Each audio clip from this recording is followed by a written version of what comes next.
The stars looked peaceful from Earth. People went about their daily lives without knowing that 3,000 light-years away, a council of alien beings was deciding whether humanity should live or die. High Counselor Zathara of the Vashtai floated above the crystal podium in the grand chamber. Her ethereal form shimmered like captured starlight, and her voice carried the weight of 3 millennia of galactic rule. Around the vast circular chamber, representatives from dozens of species waited for her judgment.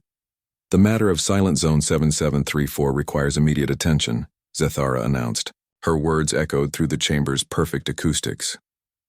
"The primitives inhabiting the third planet have advanced beyond acceptable parameters." Commander Krell of the Kron Empire stepped forward. His massive frame dwarfed most other beings in the chamber. Battle scars covered his gray hide, and his 4 arms remained perfectly still in military posture. "High Counselor, my forces stand ready to implement cleansing protocols. The humans have developed nuclear weapons and crude space travel. History shows us what happens when such species are left unchecked. The Vashtai had ruled the galaxy for longer than most species could remember. They claimed to bring peace and order to the stars. In reality, they maintained control through fear and careful management of other races. Every species was classified and given a role in their empire. The Kron served as their military arm. The spider-like Nexari handled administration. The crystalline Othmiri processed information and communications, but some species never made it into the empire.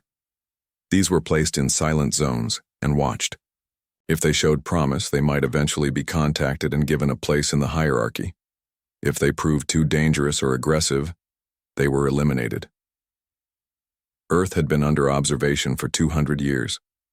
Dr. Elena Vasquez didn't know about any of this as she worked late in her laboratory at the International Space Research Center.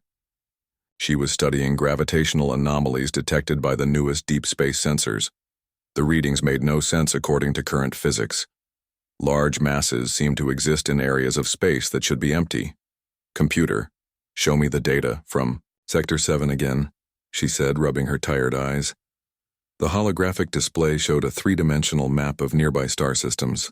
Red dots marked areas where the gravitational readings suggested massive objects, but telescopes showed nothing there. Elena had been working on this puzzle for months. The objects were too large to be ships, too regular to be natural phenomena, and too well positioned to be coincidental. They formed a rough sphere around the solar system, positioned at key points that would allow monitoring of all traffic in and out. She didn't realize she was looking at the Concordate's quarantine boundary. In the council chamber, the debate continued. Representative Quill of the Nexari clicked his mandibles nervously. "Perhaps we should consider extending the observation period. The humans show remarkable adaptability. They might prove useful if properly guided." "Useful?" Commander Krell's voice boomed through the chamber. "They wage constant war among themselves. They poison their own planet. They create weapons of mass destruction within centuries of developing industry. They are the definition of a dangerous species." Counselor Maren of the peaceful Thelnari spoke softly. "Many species go through difficult adolescent phases. The humans have also shown great creativity and problem-solving abilities. They have produced art, music, and literature of surprising quality." "Irrelevant," Zathara declared. "The safety of the galaxy takes priority over artistic achievement. Commander Krell, present your analysis." Krell activated a holographic display showing Earth. Human population, 8 billion and growing rapidly. Nuclear weapons, over 10,000 warheads. Space capability, primitive but advancing quickly. Military technology, crude but effective. Assessment, high threat level if allowed to develop further. What the Concordate didn't know was that human development had accelerated far beyond their observations. The breakthrough had come 3 years ago when a mining operation on the moon discovered wreckage from an ancient alien scout ship. The technology was millions of years old, but human scientists had managed to reverse engineer key components. Dr. Marcus Webb led the secret project from a hidden facility built inside an asteroid. His team had successfully created humanity's first faster-than-light drive. It wasn't elegant like concordant technology, but it worked. Final test sequence initiated, Webb announced to his team. Before them, the prototype ship Prometheus hung in the asteroid's modified cargo bay. It looked like a human destroyer that had been rebuilt with alien components bolted onto its hull. Captain Sarah Chen sat in the pilot's seat, running through her pre-flight checklist.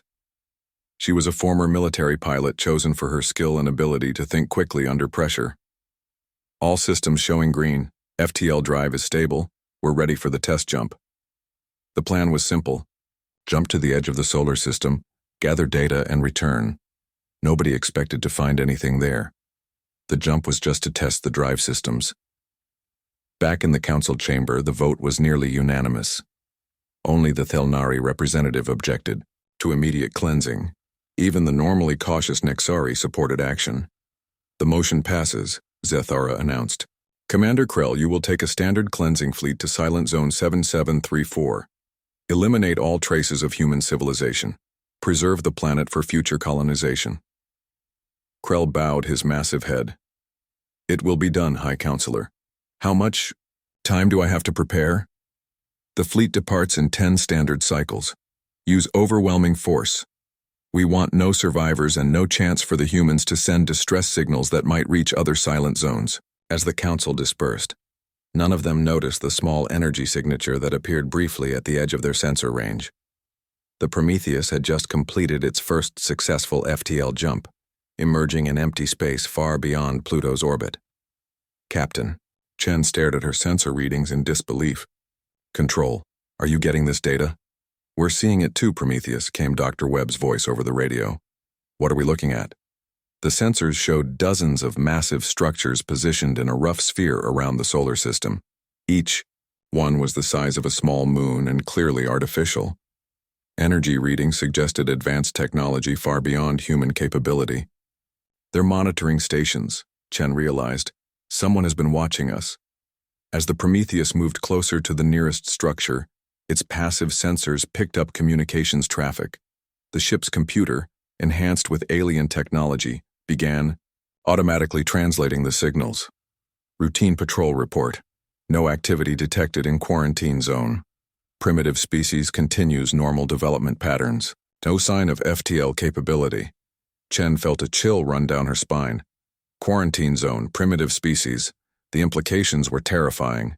Control, we need to get this information back to Earth immediately.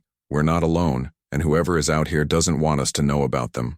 The Prometheus turned and jumped back toward Earth, carrying news that would change everything. Humanity was not just being watched, they were being contained. And according to the intercepted communications, a cleansing fleet was being prepared. On Earth, Elena Vasquez was still working late when her computer suddenly came alive with new data. The gravitational anomalies she had been tracking were moving.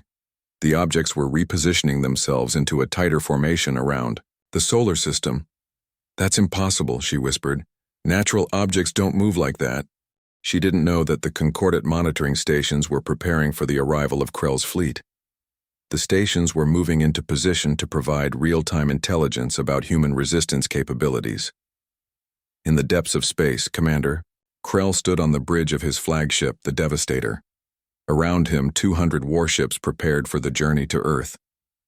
To Krell, this was just another routine cleansing operation. He had eliminated 17 species over his long career. Humans would be number 18. Commander, his tactical officer reported, all ships ready for departure. Estimated travel time to target, 12 standard cycles. Excellent, signal the fleet, we depart immediately.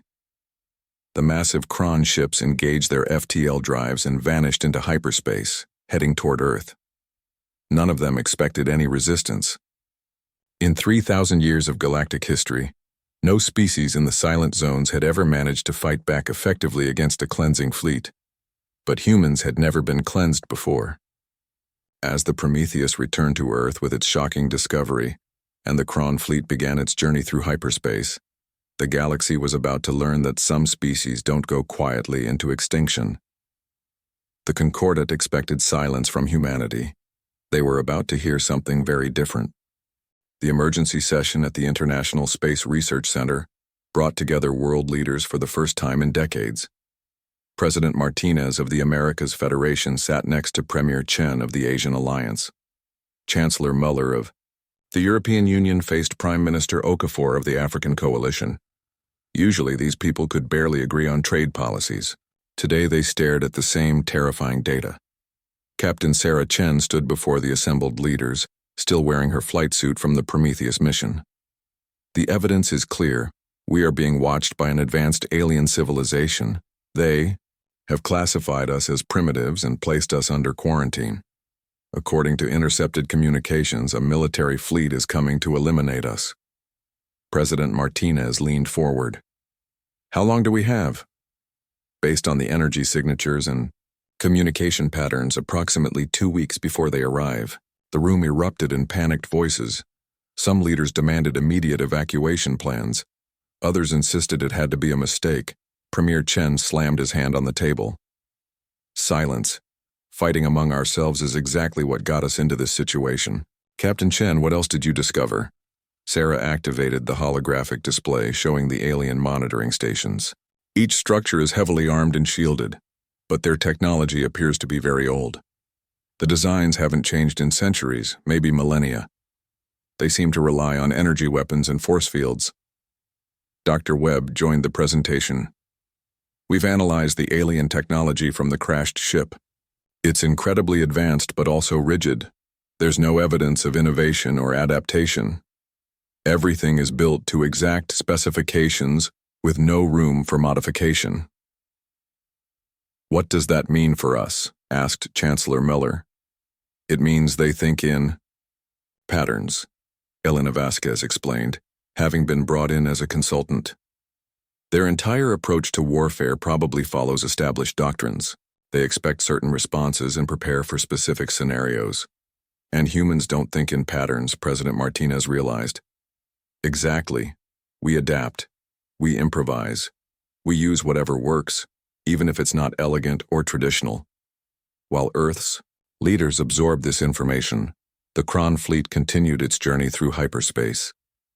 Commander Krell reviewed the tactical plans for the cleansing operation. It was simple and efficient.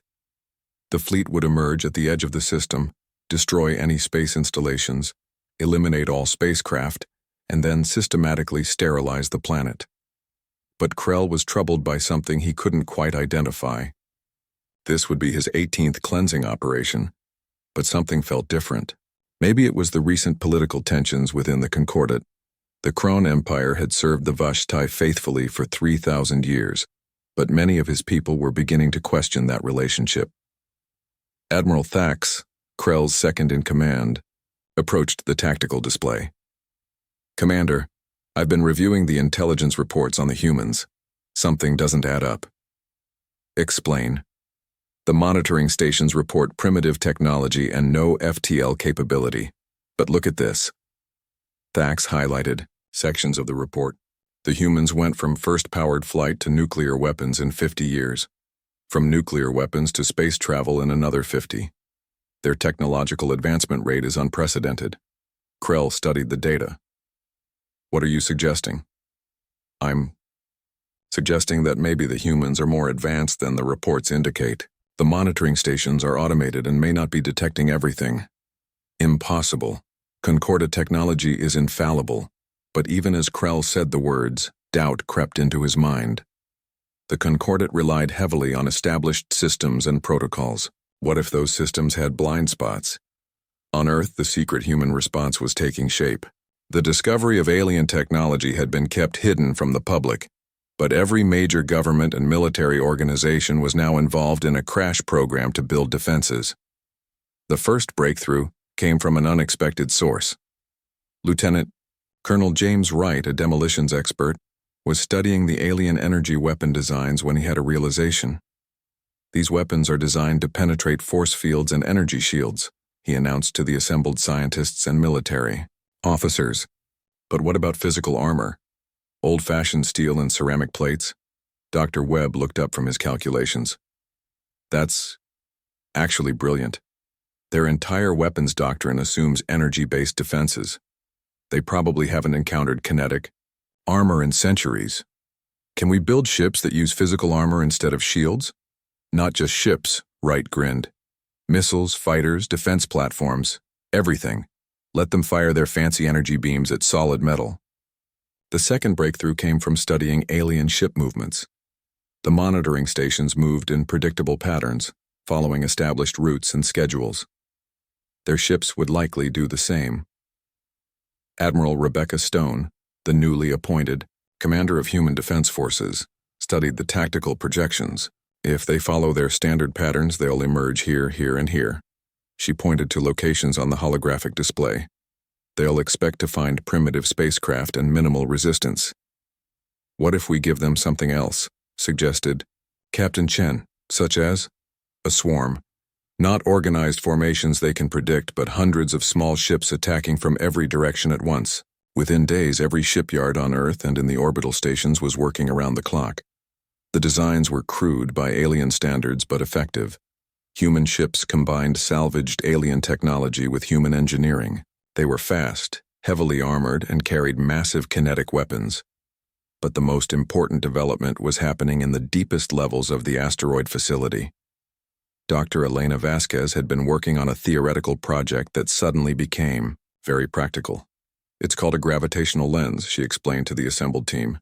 By manipulating gravity fields, we can bend energy beams around our ships instead of trying to block them. How? Think of it like this. Their energy weapons travel in straight lines. But if we curve space around our ships, the weapons will follow that curve and miss us entirely. The technology was untested and dangerous. One mistake could create a gravitational anomaly that would destroy anything nearby, but they were running out of time.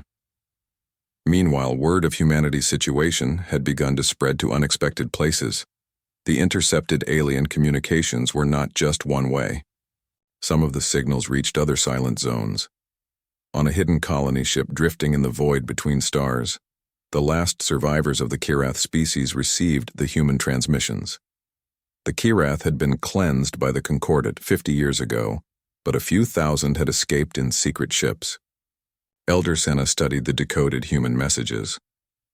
These humans discovered the truth. They know about the cleansing fleet. Should we help them? Asked Captain Vorix.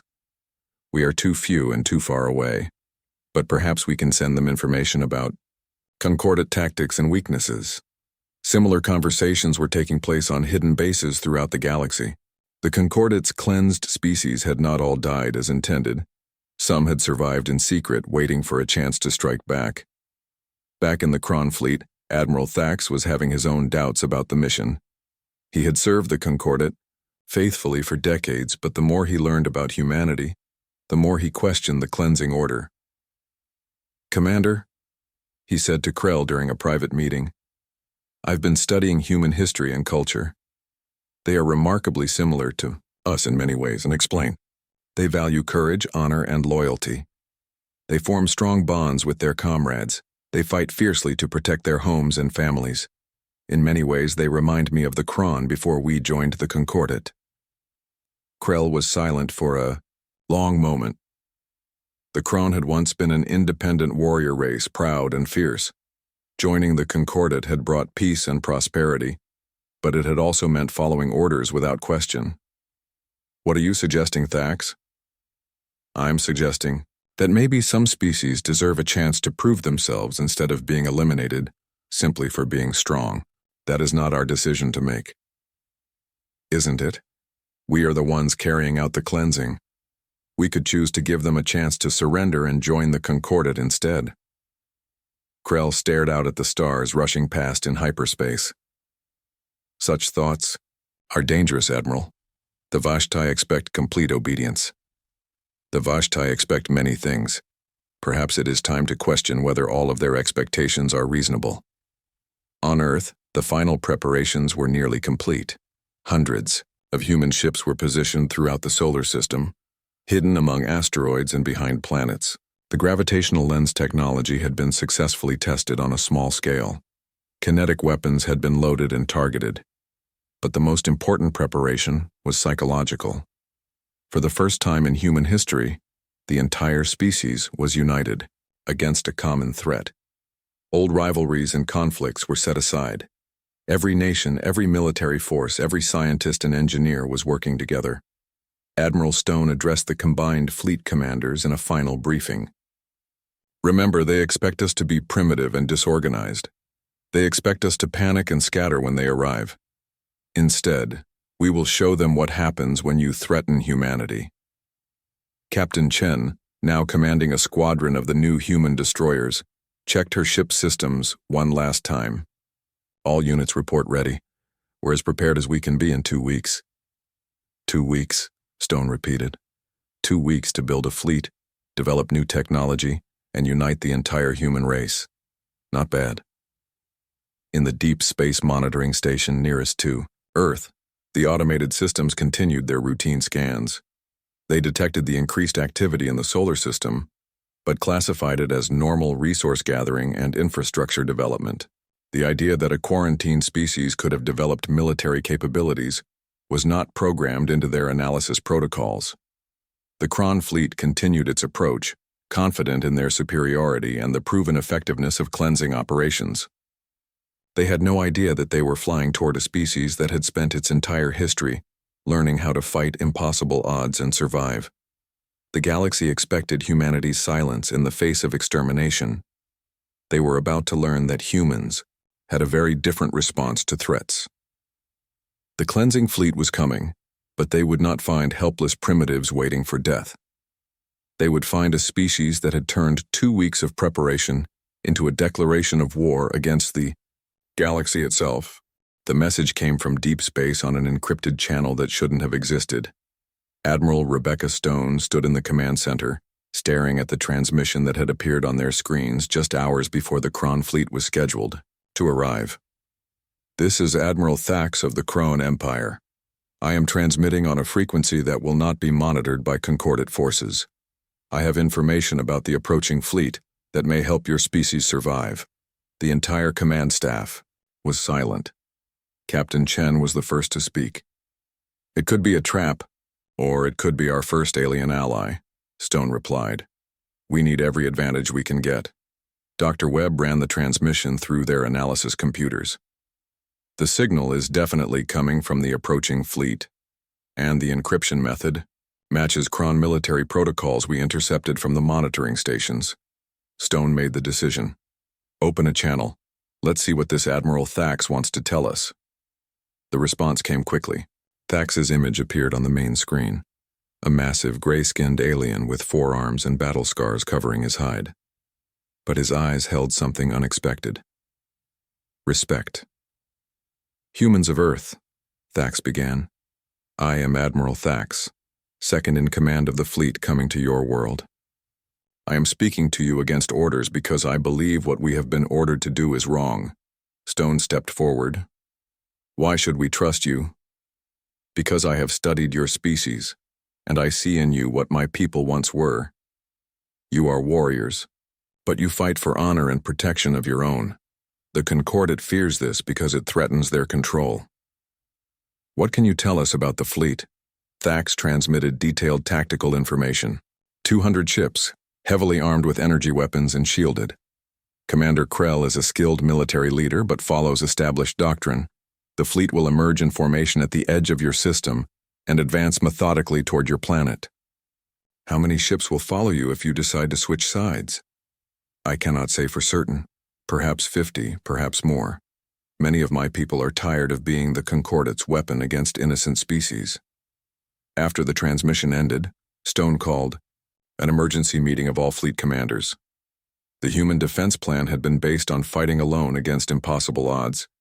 Now they had to consider the possibility of alien allies. It changes everything, admitted Captain Chen. With 50 Kron ships on our side, we actually have a chance of winning, instead of just making them pay a heavy price. If we can trust them, added Colonel Wright.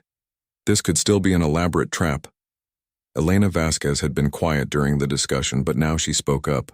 I've been analyzing the psychological profiles of the alien species.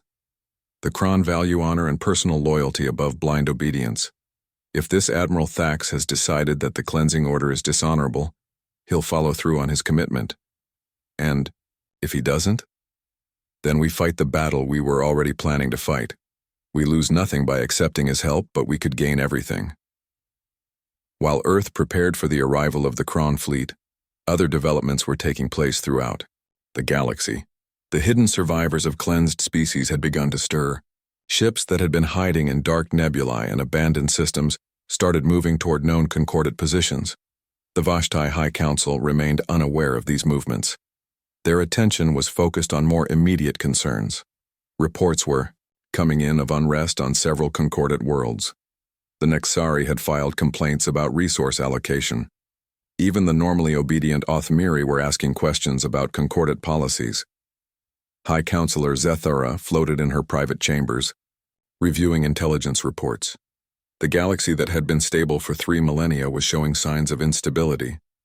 Perhaps the cleansing of the humans would serve as a reminder to other species about the cost of defying concordant authority. She activated a communication link to Commander Krell's fleet. Status report. Krell's voice came through clearly despite the vast distance. We will arrive at the target system in 6 standard hours. All ships ready for cleansing operations. Excellent. Make this operation visible to our monitoring networks. Let other species see what happens to those who develop beyond their assigned limits. What Zathara didn't know was that her communication was being intercepted by Admiral Thax, who immediately forwarded it to Earth. The humans now knew that their battle was meant to be an example to the rest of the galaxy. Then let's give them an example they'll never forget, Admiral Stone declared. The final preparations on Earth were unlike anything in human history. Every major asteroid in the solar system had been turned into a weapons platform. Ships were hidden behind planets and moons.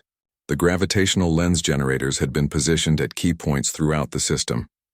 Dr. Elena Vasquez made the final adjustments to the gravitational control systems from her command post on Ceres. All lens generators are online and synchronized. When the Kron ships start firing, their energy beams will bend around our ships and be redirected back at them. What about their kinetic weapons? Asked Stone over the communication link. The gravitational fields will accelerate our projectiles and slow down theirs. It's not perfect, but it should give us a significant advantage. Captain Chen was aboard.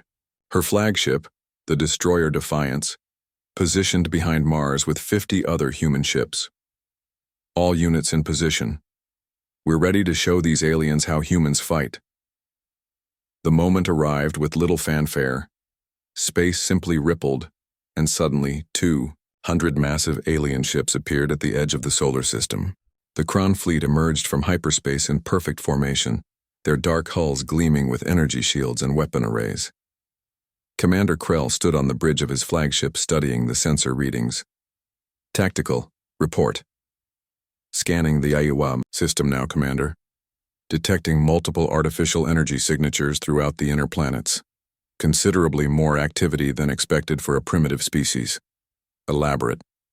The readings suggest the presence of several hundred spacecraft and significant industrial installations. This is far beyond what was reported by the monitoring stations. Krell felt a cold certainty settle in his stomach. The humans were more advanced than anyone had realized.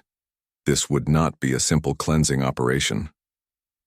Admiral Thax approached from the communication station. Commander, I'm receiving a transmission from the third planet. They're requesting permission to surrender and negotiate terms. Krell studied his second-in-command carefully. That's unusual. Most species either flee or fight desperately. They don't try to negotiate. Perhaps these humans are more intelligent than previous targets. Perhaps open a channel. Admiral Stone's image appeared on the main screen. She was wearing a military uniform that Krell recognized as indicating high rank.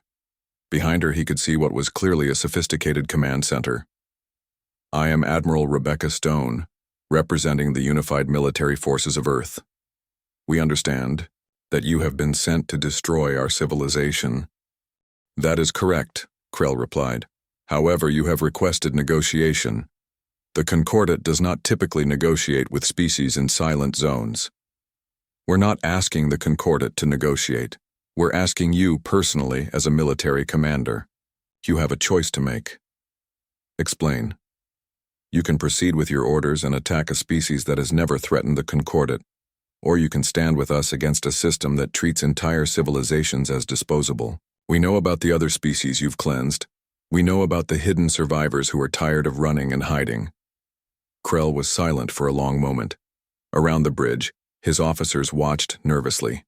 Finally, he spoke. What exactly are you proposing? A new way, an end to the cleansing programs. A galaxy where species are judged by their actions, not their potential threats. And if I refuse? Stone's expression hardened. Then you'll discover that humans don't die quietly. The transmission ended, leaving the Kron bridge in tense silence. Admiral Thax stepped closer to Krell. Commander, she's right. We have a choice. We have orders. We have conscience. Krell looked around at his officers. These were Kron warriors who had served faithfully for decades. But he could see doubt in their eyes, the same doubt he felt himself. Signal the fleet, he finally said. All ships hold position. I need to think. But even as Krell wrestled with his decision, other forces were already in motion. Throughout the galaxy, the hidden survivors of previous cleansings were emerging from their hiding places. Ships that had been thought destroyed were powering up weapons and shields. The Kirath survivors had reached the edge of the solar system and were approaching the Kron fleet from behind. Similar groups of survivors were moving toward Concordat installations throughout the galaxy. On Earth, Elena Vasquez watched the gravitational sensors with growing excitement. Admiral, we're detecting massive energy signatures approaching from multiple vectors. It's not just the Kron fleet anymore.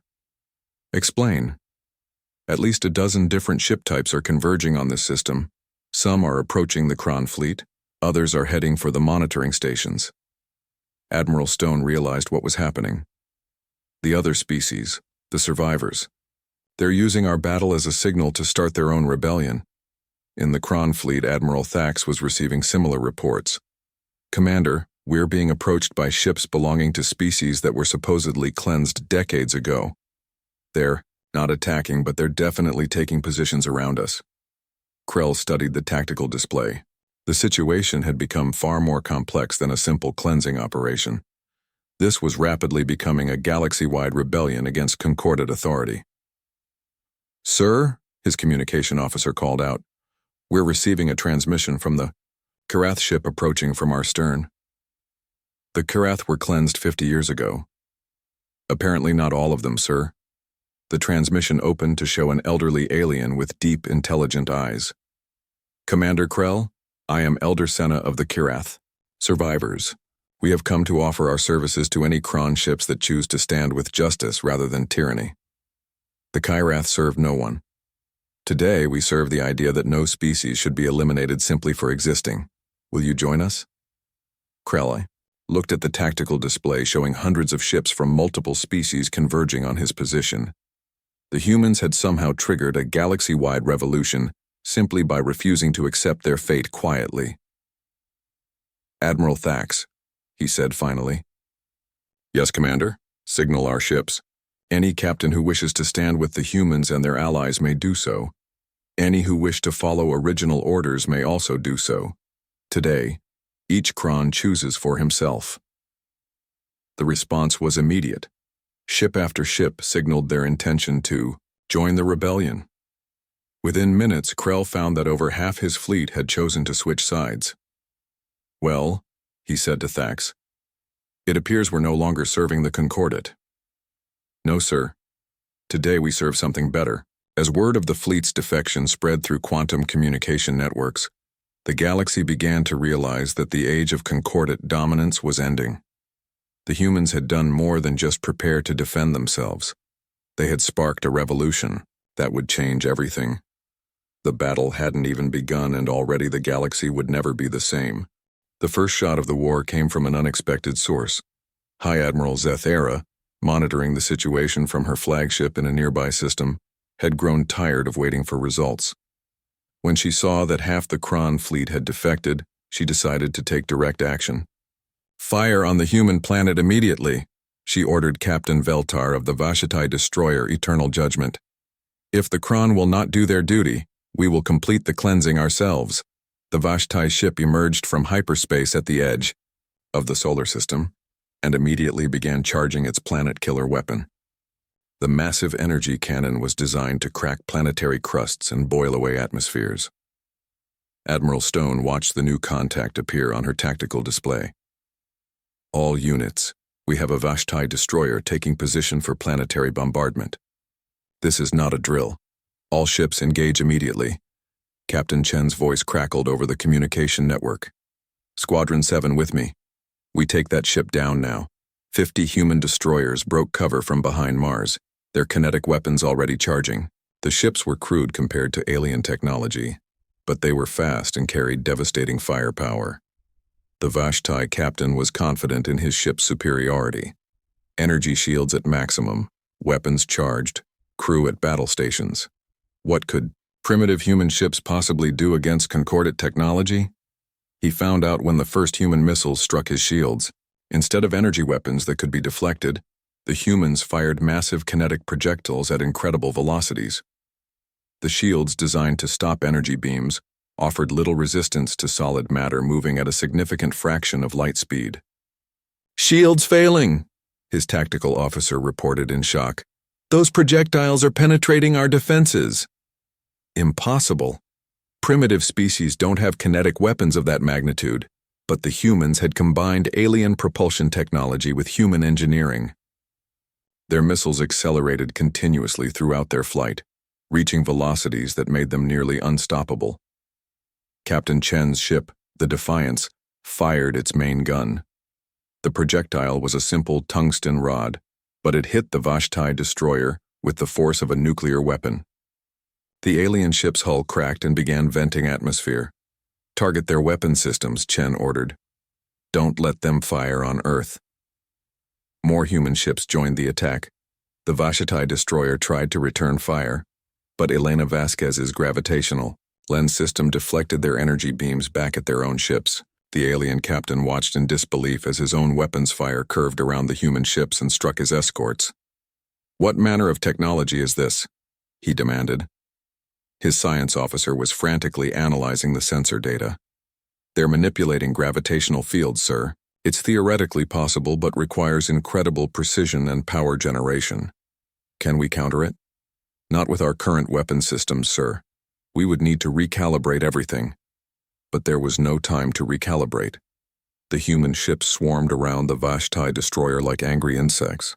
Their attacks came from every direction at once with no pattern or formation that could be predicted or countered. Admiral Thax, watching from the Kron fleet, was amazed by human tactics. "They fight like nothing I've ever seen.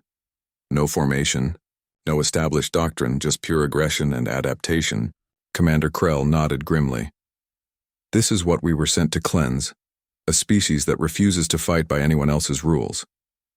The Vashtai destroyer Eternal Judgment exploded in a brilliant flash of light, its planet-killer weapon overloading and detonating the ship's power core. The explosion lit up the entire solar system and sent a message that rippled across the galaxy through quantum communication networks. The humans had just destroyed a Vashtai warship. In the Grand Council chamber, High Counselor Zathara received the news with shock and rage. "How is this possible? The humans are supposed to be primitive." "High Counselor," her aide reported nervously. "We're receiving reports of uprisings throughout the galaxy. The destruction of our ship seems to have triggered coordinated attacks on our installations." "What kind of attacks?" "The survivors, High Counselor. The species we thought we had cleansed are emerging from hiding. They're attacking monitoring stations, supply depots, and isolated patrol fleets." Zathara realized the magnitude of what was happening. The humans hadn't just defended themselves, they had somehow coordinated a galaxy-wide rebellion against concordant authority. "Signal all fleets, return to home systems immediately. We are under attack."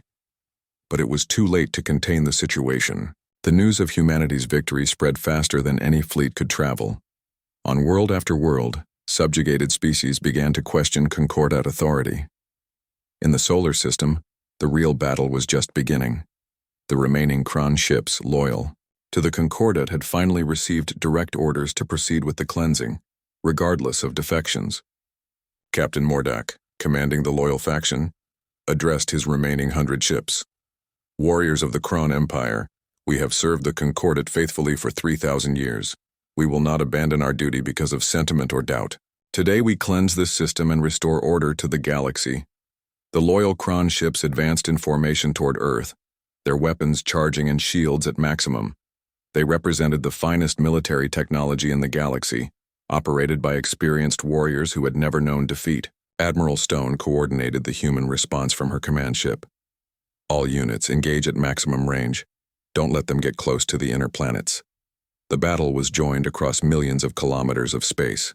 Human ships darted between asteroids and planetary moons, using their superior speed and maneuverability to avoid the heavy weapons of the Kron fleet. The aliens fired massive energy beams that could vaporize mountains, but the beams curved around human ships thanks to the gravitational lens system. Their shields are adapting, Elena Vasquez reported from her control station.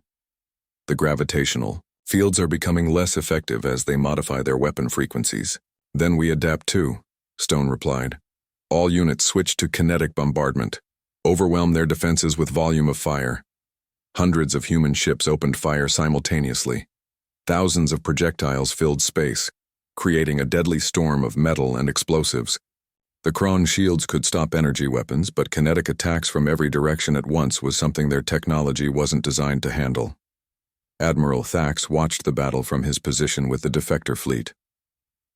Commander Krell, the humans are magnificent warriors, but they're going to lose.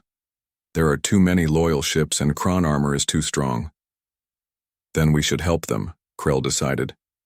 Signal our ships. We join the battle on the human side. Sir, that means fighting our own people.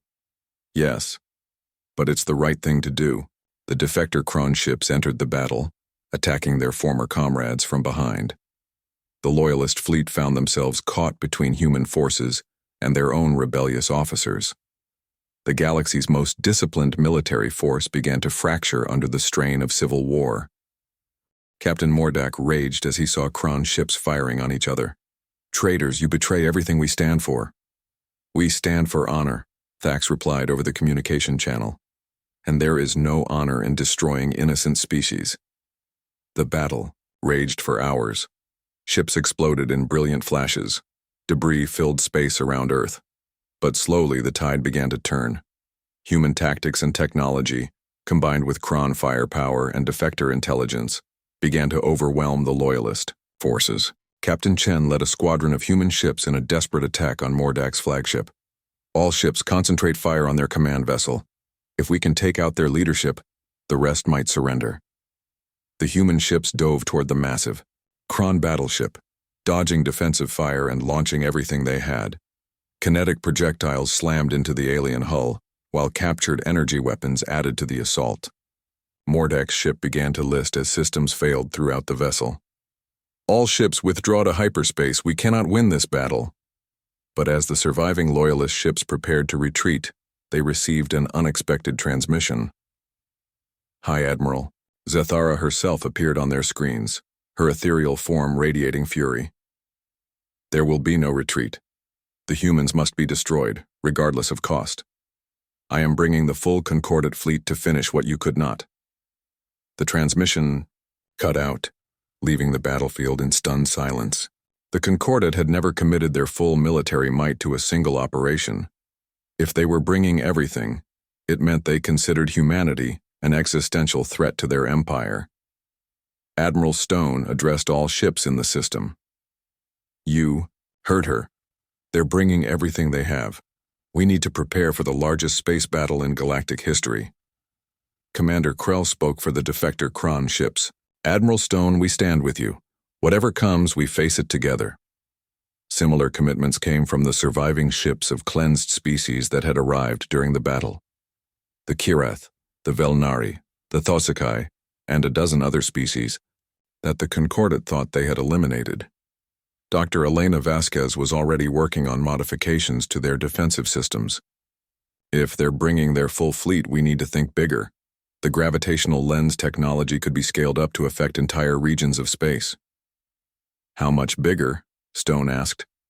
Instead of just deflecting weapons, we could create gravitational Anomalies that would trap their ships or crush them entirely.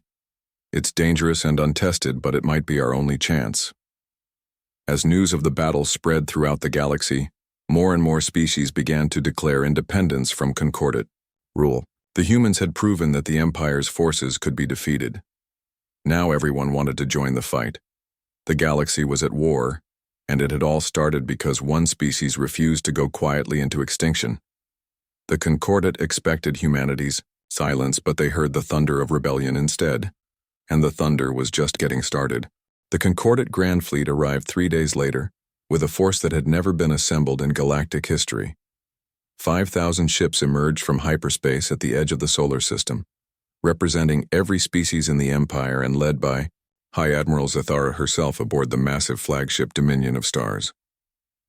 Admiral Stone stood in the command center, looking at tactical displays that could barely contain all the red contacts. Well, they certainly got our attention.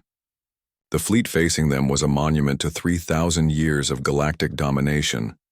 Vashtai dreadnoughts that could destroy moons, Kron battleships bristling with weapons, Nexari carriers launching swarms of fighters, Othmiri control ships, coordinating the massive formation with perfect precision.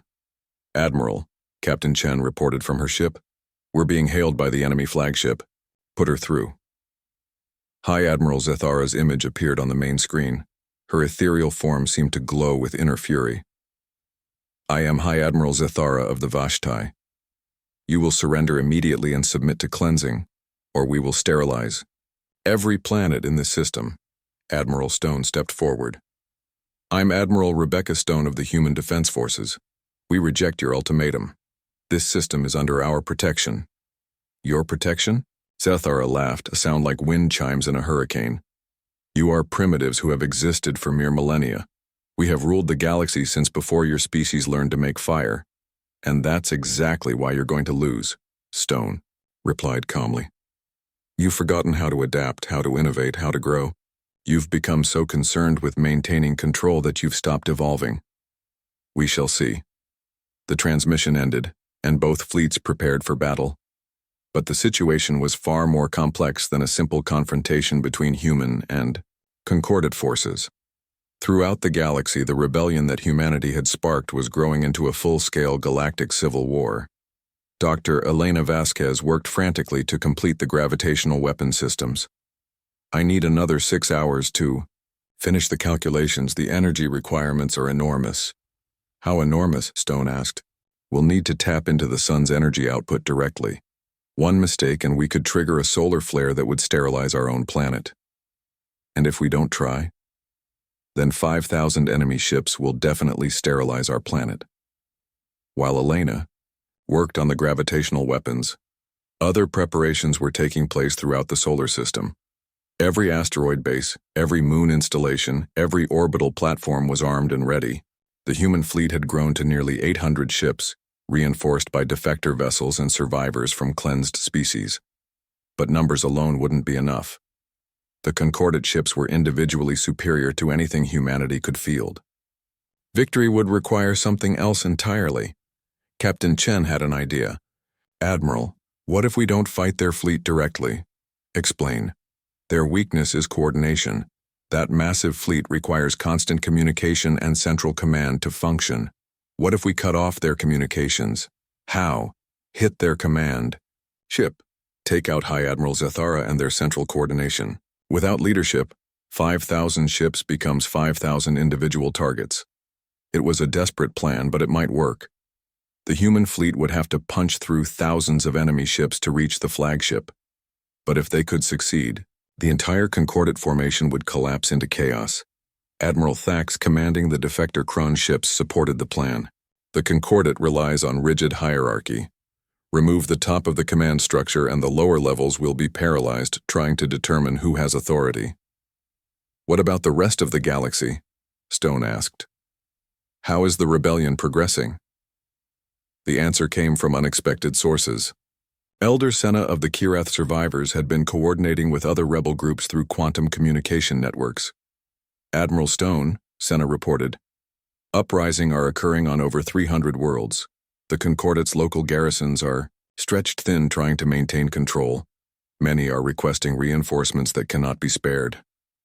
And their reaction? High Counselor Zathara has recalled all military forces to defend core concordant worlds. They're abandoning their outer territories to concentrate on protecting their home systems. Stone realized what this meant. They're not just trying to destroy us. They're trying to make an example that will terrify other species back into submission. Exactly.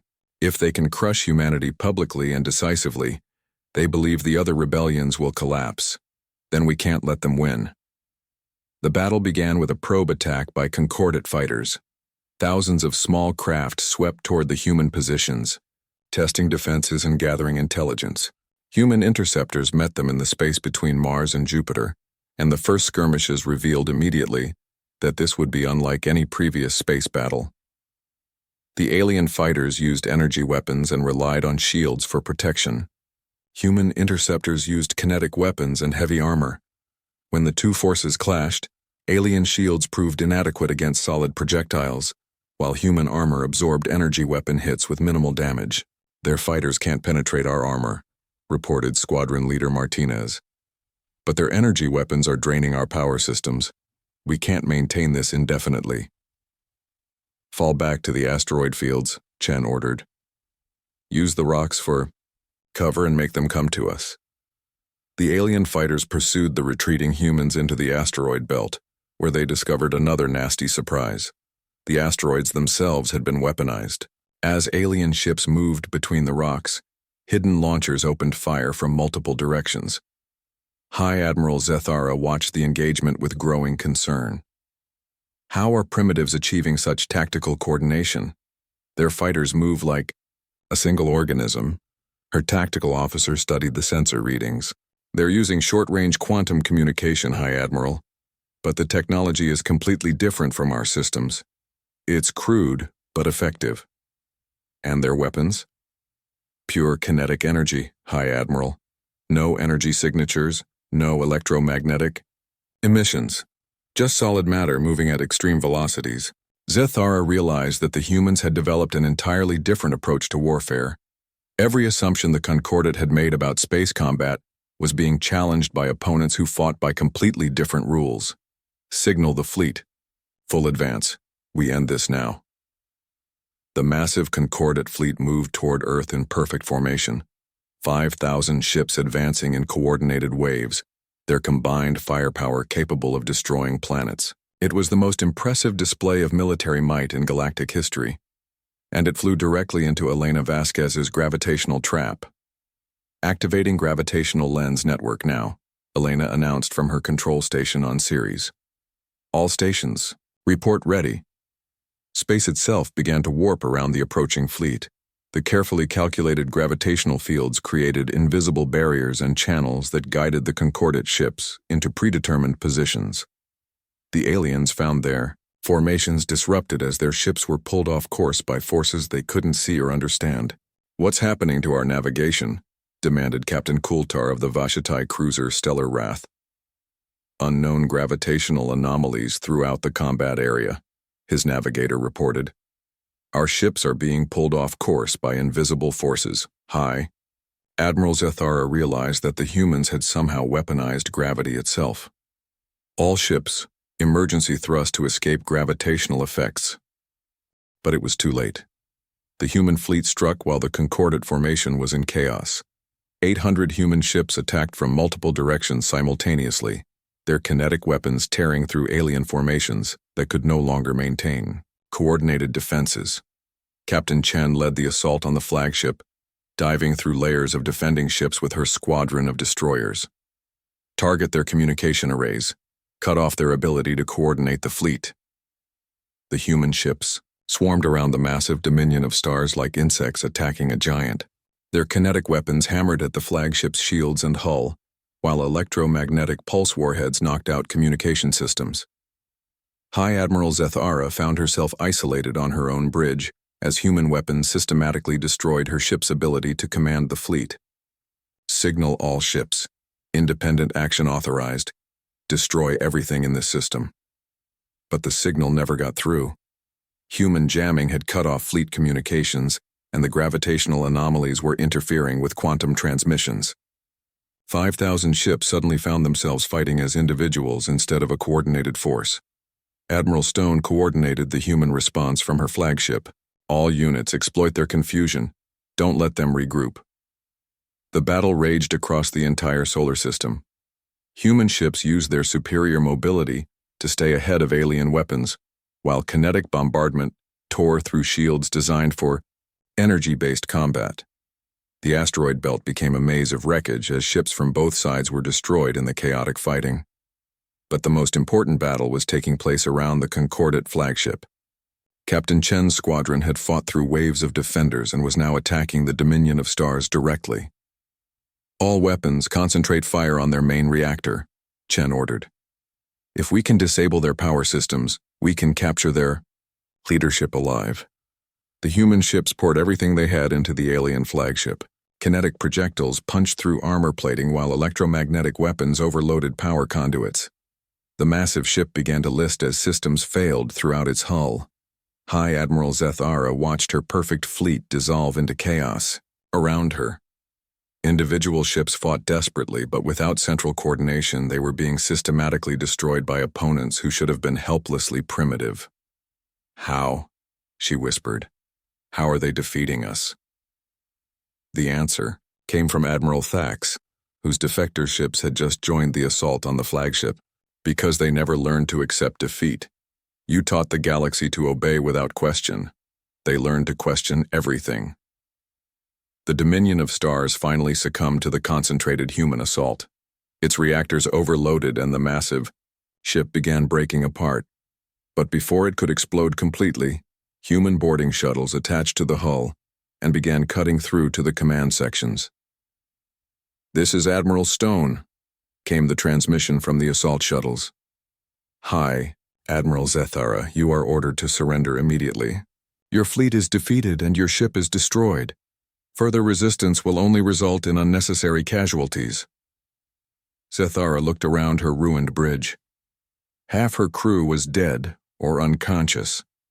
The other half stared at her, waiting for orders that would never come. "I surrender," she finally whispered. The word spread through the remaining Concordat ships like wildfire.